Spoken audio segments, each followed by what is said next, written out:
মাত্র 1 কাপ আটা দিয়ে 1 কেজি বোঁদে, তাও আবার একেবারে দোকানের মতো ঝরঝরে এবং রসালো। অসাধারণ সুস্বাদু এই বোঁদে কিংবা দরবেশ খুব সহজেই এবং ঝটপট এইভাবে একবার বাড়িতে বানিয়ে খেয়ে দেখুন। বোঁদে তৈরির জন্য এখানে আমি 1 কাপ মতো গমের আটা নিয়ে নিয়েছি। সাধারণত আমাদের এখানে যে লাল আটাগুলো পাওয়া যায় সেই আটাই কিন্তু আমি এখানে ব্যবহার করছি। এবারে একটা পাত্রের মধ্যে একটা চালনি নিয়ে নিলাম। আগে থাক থেকে নিয়ে রাখা 1 কাপ আটা চালনি দিয়ে এইভাবে কিন্তু চেলে নেব। এখানে কিন্তু কোনো দামি ব্র্যান্ডের আটা আমি এখানে ব্যবহার করছি না।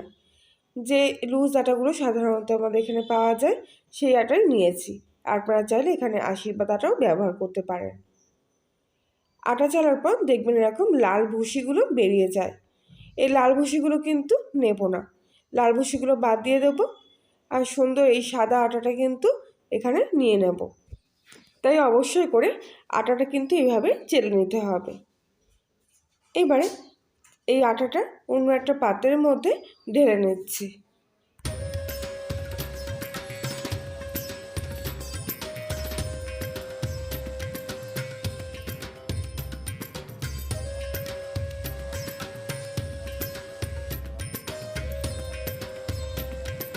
এই আটার মধ্যে দিয়ে দেব 1 চুটকি মতো বেকিং সোডা, মানে ছোট চা চামচের 4 ভাগের 1 ভাগ মতো বেকিং সোডা।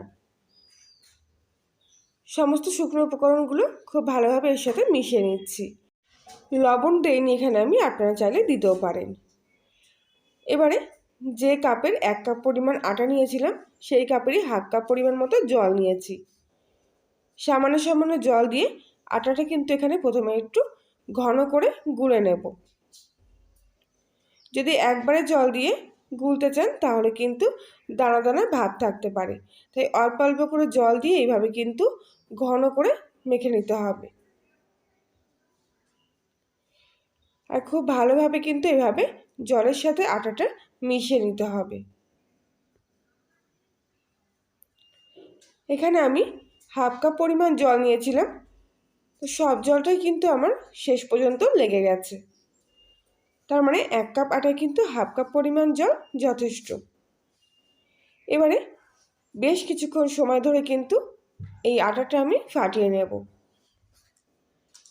যত ভালো করে আটাটা ফাটানো যাবে তত কিন্তু বোঁদেগুলো সুন্দরভাবে ফুলে উঠবে। মোটামুটি প্রায় 5 থেকে 7 মিনিট ধরে কিন্তু এই আটাটা আমি খুব ভালোভাবে ফাটিয়ে নিয়েছি। বেসন দিয়ে বোঁদে তো অনেকবারই খেয়েছেন, তবে এইভাবে আটা দিয়ে একবার বোঁদে খেলে কিন্তু আর দোকান থেকে বোঁদে কিনে খেতে হবে না। এত সুন্দর দেখতে এবং খেতে হয়, নিজের চোখে না দেখলে বিশ্বাসই করতে পারবেন না। আটার ব্যাটারটা কিন্তু এখানে তৈরি হয়ে গেছে। এবারে এই ব্যাটার থেকে 20% মতো আটার ব্যাটার আমি একটা অন্য পাত্রে ঢেলে নিচ্ছি। এবারে যে বাটিটায় ব্যাটারের পরিমাণটা বেশি তার মধ্যে অল্প সামান্য একটু হলুদ ফুড কালার মিশিয়ে নিচ্ছি। এখানে আমি একটু দামি ফুড কালার ব্যবহার করছি। এটা স্বাস্থ্যের পক্ষে একেবারেই কিন্তু ক্ষতিকারক নয়। বাজারে আপনারা এরকম ফুড কালার খুব সহজেই পেয়ে যাবেন। আর খুবই সামান্য দেবেন, বেশি দিলে কিন্তু বোঁদের কালারটা বেশি হলুদ ক্যাটকেটে হয়ে যেতে পারে, তখন কিন্তু দেখতে আর ভালো লাগবে না। সমস্ত ব্যাটারটা এখানে রেডি হয়ে গেছে। আর ঠিক এরকম কিন্তু ঘনত্বটা আসবে। এবারে বাকি ব্যাটারটায় আমি সামান্য একটু লাল ফুড কালার মিশিয়ে দিচ্ছি।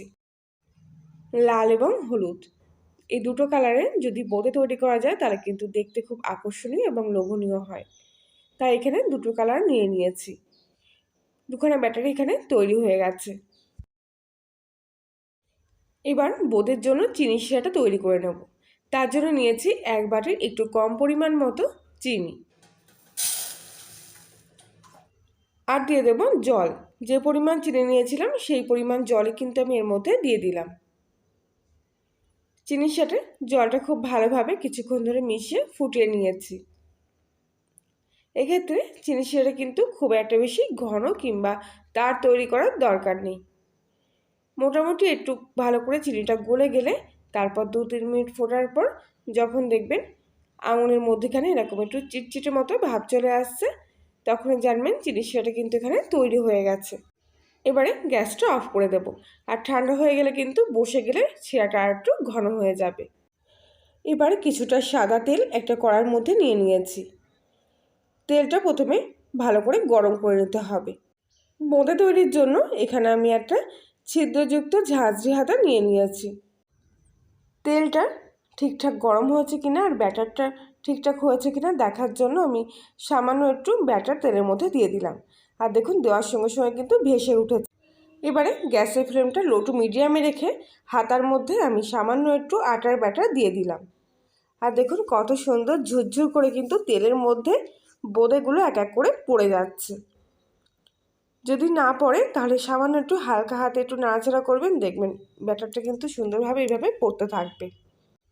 এই বোঁদেগুলো একটু সাইড করে আমি আরও কয়েকটা বোঁদে কিন্তু তেলের মধ্যে ছেড়ে দিচ্ছি। এখানে একটা ছোট্ট টিপস আছে, আপনারা কিন্তু যখন এই ব্যাটারটা তেলের মধ্যে দেবেন তখন হাতাটা কিন্তু একটু উঁচুতে রাখবেন। দেখতেই পাচ্ছেন আমি কতটা উঁচু থেকে দিচ্ছি যে কড়ার মধ্যে কিন্তু হাতা দেখা যাচ্ছে না। একটু উঁচু থেকে ফেললে দেখবেন বোঁদেগুলো কিন্তু সুন্দর গোল গোল হবে। বোঁদেগুলো কিন্তু ভাজতে খুব একটা বেশি সময় লাগে না, মোটামুটি 2 থেকে 3 মিনিটের মধ্যে কিন্তু বোঁদেগুলো খুব সুন্দরভাবে ভাজা হয়ে যায়। আর সুন্দর একটা কালার চলে আসলে এবার বোঁদেগুলো তেল থেকে তুলে নিচ্ছি। হাতাটা পরিষ্কার করে আবারও কিছুটা ব্যাটার কিন্তু আমি তেলের মধ্যে এইভাবে দিয়ে দিচ্ছি। হাতাটা পরিষ্কার করে নিলে কিন্তু ব্যাটারটা খুব সুন্দরভাবে পড়বে। অবশ্য জলে ধোয়ার প্রয়োজন নেই, একটা শুকনো কিছু দিয়ে ভালো করে মুছে নিলেই হয়ে যাবে। আর প্রত্যেকটা বোঁদে দেখুন কত সুন্দর গোল গোল হচ্ছে। তেলে পড়লেই কিন্তু সঙ্গে সঙ্গে বোঁদেগুলো তলা থেকে উপরে উঠে ভাজতে শুরু করছে। কত সহজে আর কম সময়ের মধ্যে দেখুন কতটা বোঁদে এখানে তৈরি হয়ে যাচ্ছে।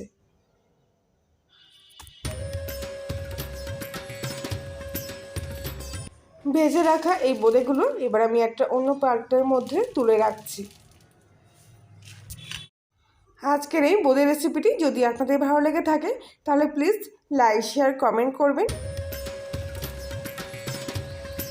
এবারে আমি লাল ব্যাটারের বোঁদেগুলো কিন্তু ভেজে নিচ্ছি।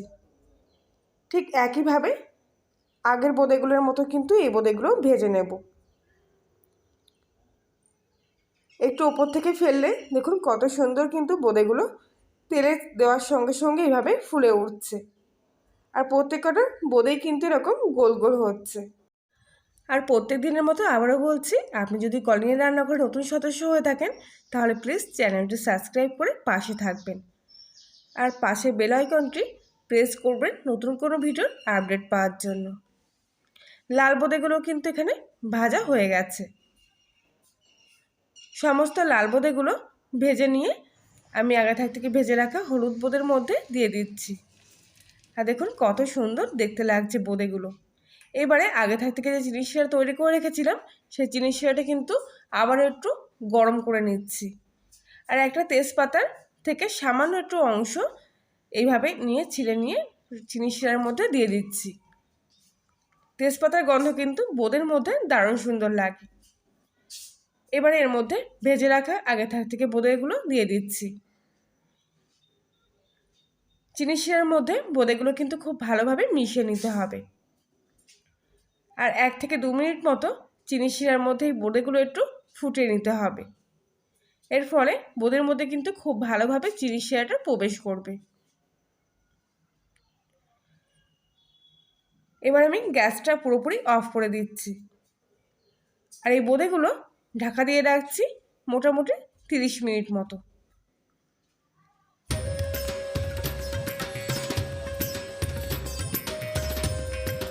30 মিনিট পর আমি ঢাকনাটা খুলে নিচ্ছি। আর দেখুন সমস্ত চিনি শিরা কিন্তু এই বোঁদেগুলো টেনে নিয়েছে। আর কত সুন্দর ঝরঝরে হয়েছে দেখুন। একটাও বোঁদে কিন্তু একটার গায়ে লেগে যাচ্ছে না, পুরো একদম ঝরঝরে রসালো বোঁদে কত সুন্দর তৈরি হয়ে গেছে। আর দেখতেও কিন্তু অসাধারণ লোভনীয় হয়েছে। এগুলো যে আটা দিয়ে তৈরি বোঁদে তা কিন্তু কেউ দেখলে কিংবা খেলে বুঝতেই পারবে না। আর বোঁদেগুলো এত ঝরঝরে হয়েছে বলে এমন না যে ভিতরে কোনো রস প্রবেশ করেনি। একটা বোঁদে আমি এখান থেকে ভেঙে নিয়ে দেখাচ্ছি, ভিতর থেকে দেখুন কতটা রসালো হয়েছে। প্রত্যেক কটা বোঁদেই এরকম ঝরঝরে আর রসালো। তাহলে বন্ধুরা আজকের মতো এই পর্যন্তই। আবার দেখা হচ্ছে অন্য একদিন নতুন কোনো রেসিপির সাথে। আর ততক্ষণ সবাই ভালো থাকবেন, সুস্থ থাকবেন, সাবধানে থাকবেন।